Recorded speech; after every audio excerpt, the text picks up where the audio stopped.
Hey, how's it going? So today we're going to speak about the Tango 2. And yeah, it is one of the most highly anticipated FPV products right now. It's been 2 years in the making. And yeah, before we do though, I'd like to say that this is not going to be a review of each and every feature of that radio. This is more of like a user feedback on what it is, and I've been using it for a month because I've been lucky enough to be one of the testers for the radio. So even though it just came out, I've had it for about a month, and I'm just gonna tell you why I like it, what I don't like about it, and we're just gonna have a quick look at that. So yeah, as I was saying, it is one of the highest anticipated products that came out from TBS in years. The reason for that is that there was a lot of build-up around it, and when there's a lot of build-up and wait, people just go crazy. TBS didn't, to be clear, TBS didn't really hype the product that much. They spoke about it a few times on live streams, but apart from that, they didn't really do much. It's people around that kind of got excited about it, and that's the reason why we had so much anticipation for it. And a lot of people are disappointed or kind of surprised at how it looks. And to be fair, the first time Trappy showed it to me, Trappy is the founder of TBS for those that may not know, I was a bit taken aback as well. I was a bit surprised. He showed it to me a year ago. It was like a mock-up at the time. There was no electronics or anything. It was just a picture. And I was like, I don't really know if I want to use that, because it was very different from what I knew. And then I saw it again in Atlanta, because Stinger Swan had it with him, because he was the first tester on the radio. And I took it in my hands and played around with it, and I didn't know. Then Trappy told me he was going to send one to me, and I almost refused, to be honest. I was on the verge, because I don't like people to send me stuff if I don't think that I'm going to use them, and I didn't know if I really wanted that product. But it's the Tango 2, as I said, it's one of the most highly anticipated products. So I had to give it a go, and I did. And I've been extremely surprised with it. I've been pretty amazed at how good it's doing. As a matter of fact, it's become my daily driver now. It's the only radio that I use at the moment. And there are a few reasons for that we're going to look at right now. If you want specs around it, just go and look at the other videos that came out, the reviews, and for example, Stinger Swan, that's been using it for 6 months now. But yeah, this is more of a user feedback type of situation where I'm going to tell you what I like, what I don't like, and why it has become my daily driver.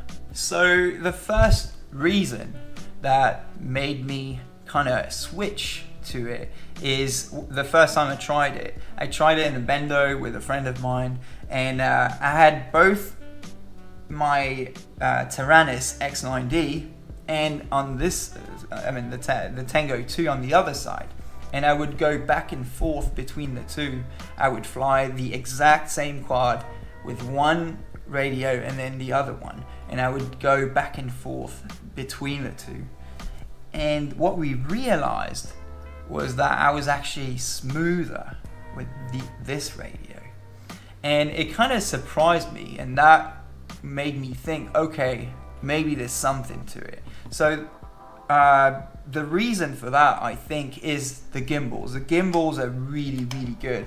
They are super smooth. You can set them up differently according to your taste by just unscrewing the back and then screwing little springs inside like you would do in any or the radio. They're smooth, and also the sticks are slightly shorter, and it's a full size gimbal though.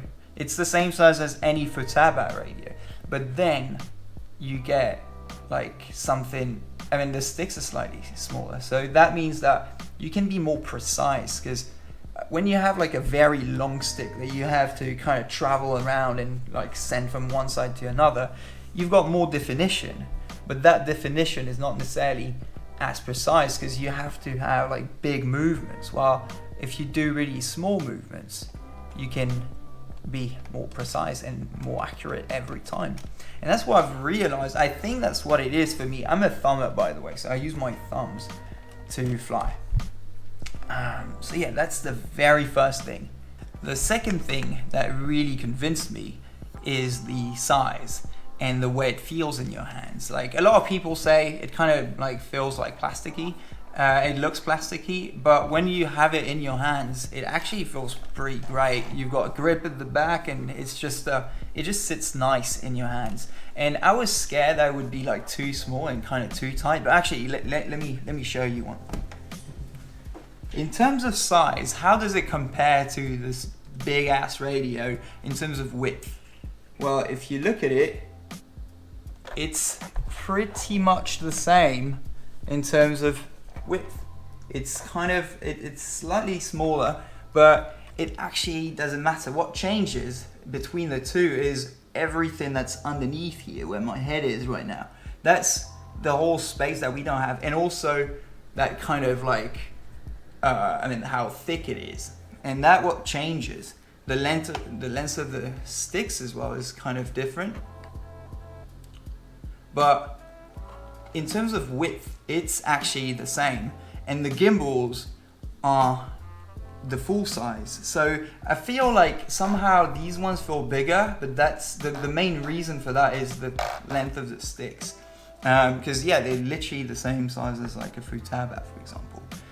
So yeah, like in terms of size, it's actually pretty much the same width. And so when you have it in your hands, you don't, and your eyes are closed, it just feels natural and kind of normal, which is great. Number 3 is the portability of this radio. I mean, as you can see, it's super small, and with the Pro version, you've got these sticks that just like fold back and kind of make it flush all the way. Since you don't have also sticks that like protrude out, like those like chrome little like switches that like tend to break if you just leave it as is. But with this one, everything is super flush, and that's one of the things that I love with it. It's like, these guys are amazing. They're really, really good. They feel great. The response from them is really cool. And I mean, this is so cool. And it just makes so much sense. So once you've got it like that, you don't really need anything. You can just like throw it in your bag like that. Personally, I use this little toiletry bag that I found in one of my airplane rides, and it just fits perfectly in it. It's just so that it makes sure that the antenna doesn't get caught up in anything, or that the sticks stay in place, but you don't really need it. You can just have it as is. So the fourth one is the ease of use. It's just crazy. It goes hand in hand with the portability, kind of, because it comes with from all the features that we just reviewed, and the fact that this has a crossfire that's integrated right away. But because I'm a professional FPV pilot, so I have to move all the time to get shots for my clients, and sometimes I change locations like 5 times in one day.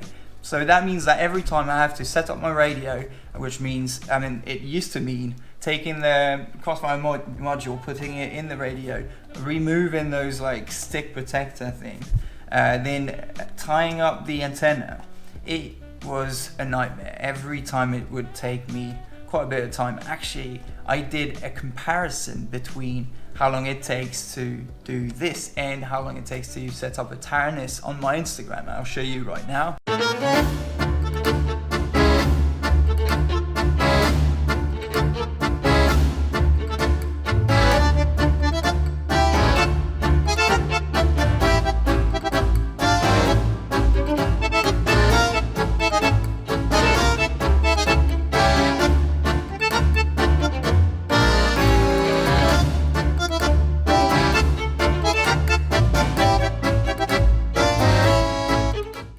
as you can see, it's a lot faster to set up this radio compared to a Taranis X9D with Crossfire at the back.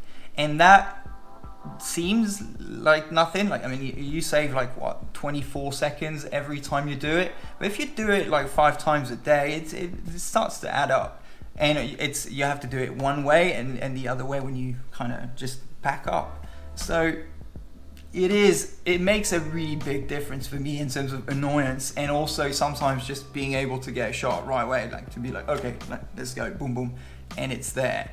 And that is a big advantage for that, I think.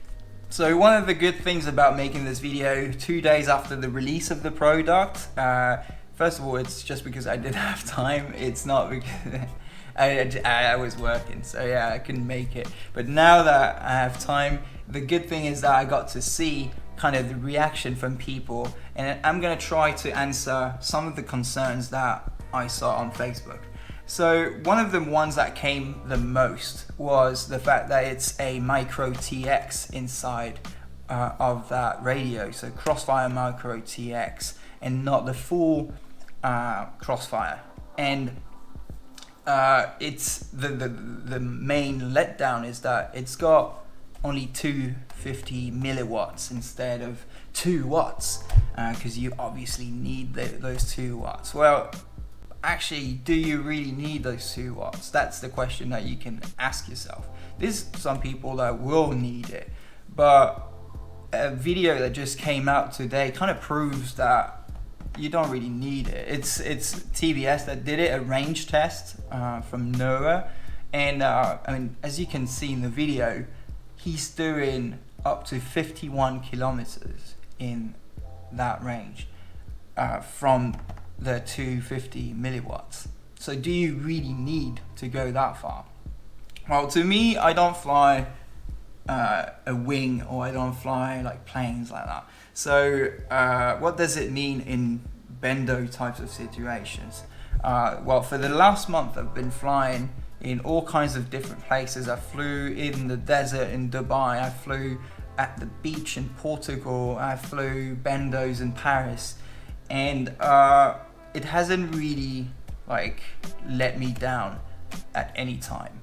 I had some risky moments where I tried things like to go pretty far with it, and I'll push to the limits. And what my conclusion of that is basically that on 250 milliwatts, you still have the video that goes before the Crossfire control. So, I mean, if you're flying long range, for example, in a mountain, you kind of want to be able to exceed that capacity, because sometimes you just don't realize and suddenly you're behind something. You're behind a mountain or behind just like a ridge of something, and you kind of want to be able to push back and control, even blind, so you lose your video but you still want to control out of it. And that's something that you can do with the 250.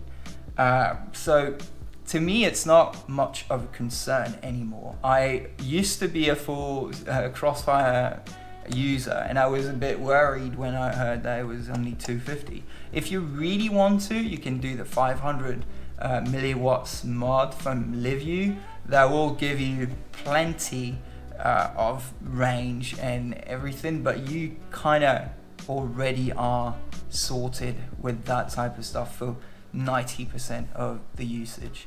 And yeah, I don't really see why you would need more than that. The second concern that I saw a lot is 45 dollars for this little feature. That's the only difference between the Pro and the normal. Well, yes, it is, but what you have to understand is this thing had never been done before, and it takes very professional and precise machinery to do it. They couldn't make it in China, they had to make it in Hong Kong because the Chinese factories couldn't be consistent with that product. So it is an expensive option. Now, do you need it? Well, it's for me, yes, you really do need it because it's so cool and it's so great. You just have your whole radio flush like that. But it's a luxury that you can either afford or you can't afford, and you can just choose whether or not to get it. It's something cool that they made, and a lot of people see it as like, oh, they're taking advantage for just that little option. Truth is, they're not taking advantage for that little option. They had the perfect radio, and they decided to go and make a cheaper version for people that can't afford this ultimate radio. But but you can still get everything else from the other one. It's just a luxury. If you want to buy it. If you don't. But I mean, it's not. It is what it is. But that's it. Another very big concern that I saw was people saying, we waited 2 years and what do we get? We get this in 2 years? Well, yeah, you do get this after 2 years. And because things take a lot of time to make. Just a frame alone on one of these guys took a year from the ID to the production. And most of the frames take between 6 months and a year and a half to come out. So just a frame, which is carbon. Imagine like how many like suppliers there are for this type of electronics and these new things. Plus, this radio is doing things that's never been done before. Fully integrated crossfire. These types of switches have never been seen on a radio before. This thing is also something that never happened before. So yeah, it's you waited 2 years, but now it's here and it's great. And a lot of people like don't understand the approach as well, which is just to make something that's super flush and super simple to use. And in that one, I think it's completely like fitting the bill like all the way. Another concern about this radio is the looks. And yeah, I mean, I have to say that I am not personally a big fan of how it looks. I think it's minimalistic at best, and it kind of looks a bit old school. But do you really care about that when you have your goggles on and you flying? I don't really know. Like, to me, I'm fine. I went over it off like the benefits that I get from this radio. I don't necessarily like the looks of it either, but that's how it looks, and yeah, that's fine to me. Another bit of a letdown that I can't really answer for why they did it that way is the neck strap. It's not included in the versions that you get, but you can buy it straight from the website for $5. I would personally recommend it highly. I've always been using a neck strap, and to me this is just really, really good. You want to use it, and yeah, it's $5. So if you want to get it, you can just order it. But yeah, it would have been nice to just have it included in the thing. They're including a file that you can print, which is the same file, and you can just print it and it works. But yeah, would have been nice to just have it straight off the bat. Another issue that I've noticed that quite a lot of people had was that this is not a multi-protocol radio. And I mean, TVS makes the Crossfire, and the Crossfire is literally the best protocol out there for FPV drones. So I don't really see it as a problem. I haven't used anything that's not Crossfire for over a year. I think I've like removed my antenna from the Tyrannus, and I don't even know where it is. And you can get tiny whoops right now that are using the Crossfire. So if you're already a Crossfire user, it's no problem. And if you're not, well, I mean, it's a good time to start because this radio is real nice. Last concern. The screen, the size of the screen. Oh, it's too small, I can't really see anything on it. Well, you can see just fine. You can really see just fine, honestly. Like, I made everything that I've done on others, like for example, throttle curves and everything I'm trying to show you right now. Let's see if I have it here somewhere. Yeah, I've just like designed a whole throttle curve, and it was easy to make. It was not a problem at all to see. It's super comfortable. You can see it like from like your arm. If your arms are extended like that, you can still read it. And this is way bigger than I would usually have it at. Like, I mean, yeah, this is way further. So that is absolutely not a problem for me. You can really see it once you have it in your hands and look at it. It's just it just works perfectly, and it's everything that you need from a screen. And now in conclusion, the reason why I kind of switched all my drones to use this radio as my daily driver, and that reason is just because I fell in love with it. It's I really didn't expect to. I thought I would try it and give my feedbacks and then just go back to the Taranis, but it's not the case. The number one thing for me is stick feel. I can get over everything else if the stick feel is great, and this radio like doesn't make me have to do any compromise on that, because it's just I fly smoother literally with it. So it's great on that part. It's great on the portability. It's just so fantastic for me to just have this small radio that I can put in, and everything's done. And yeah, like it charges super fast as well. Like, I mean, it's a 5,000 milliamp battery, but you can just like charge it USB-C and you're done. It goes super fast, so you don't really need like to have extra batteries or anything like that, like I had with my Taranis, and that's great. And yeah, like it's just those sticks are just amazing. Yeah, like pretty much everything about this made me like decide to just use it every day on everything, even my professional job now. So yeah.